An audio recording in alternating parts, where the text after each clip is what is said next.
خوێندکارانی زانکۆ و پەیمانگاکان داواکارن دەرماڵان بۆ بگەڕێتەوە. خوێندکاران لەگەڵ دەرماڵەشە چەند داواکاریی تریشان هەیە.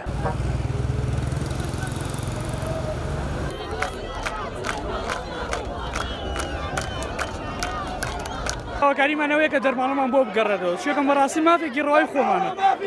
حکوومەتە مافەی لێ زەوتگرنی و 8 ساڵە خوێندکار دەرماڵی وەرنەگرتووە. ئێمە داواکەی ئەو مافە وەرگریان. چێکم نرخی نەوت بەرزە ئێستا. داهات هەیە هەموو شتێک هەیە بەڵام حکومەت خۆی نایدا بە خوێندکار.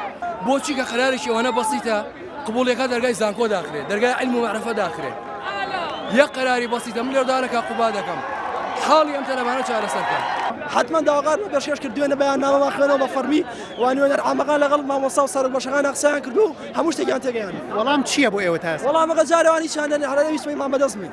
دابینکردنی بەشە ناخۆیەکان بۆ خوێندکارانی پاڕەڵێڵ و ئێواران هەروەها لابردنی ئەو باجەی ئەو بڕەباجی کە لە خوێندکاران وەردەگیرێ لە کاتی وەرگرتنی داخلی یاخود وەرگرتنی خوێندکارانی زانکۆ و داخلیەکان.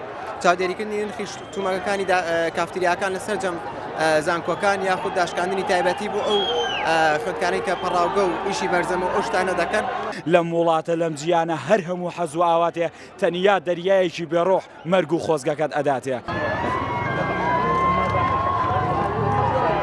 خۆپیشاندان لە بەردەم زانکۆی سلێمانی فراوانتر بوو. خوێندکاران ڕێگەی سلێمانی تاسووجیان داخست. ئەوان بەردەوام بوون لە وتنەوەی دروشمەکانیان و داوای دەرماڵیان دەکرد. لە بەرامبەریشدا پۆلیسی چالاکیە مەدەنەکان بۆ بڵاوپێکردنی خوێندکارانی خۆپیشاندەر گازی فرمێسکرێژیان بەکارهێنا و خوێندکاران چوونەوە ناو زانکۆی سلێمانی.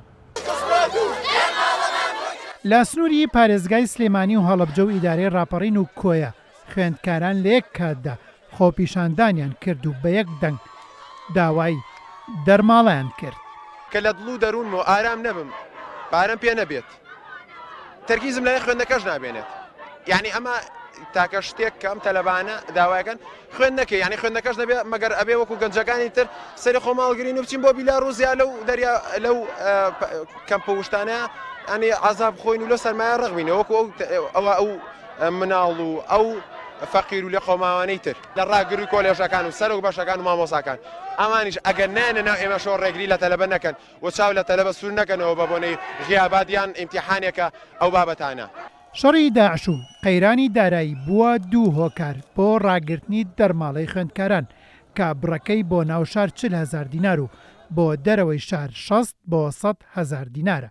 خوێندکاران بارگرانی خوێندنیان وای لێکردن داوای ئەو مافەیان بکەن تا بتوانن درێژە بە خوێندن بدەن و ئەو بڕەپارێ ببێتە پاڵپشتێکی دارایی بۆ خوێندنەکەیان. هێمن قادر، کوردسات نیوز.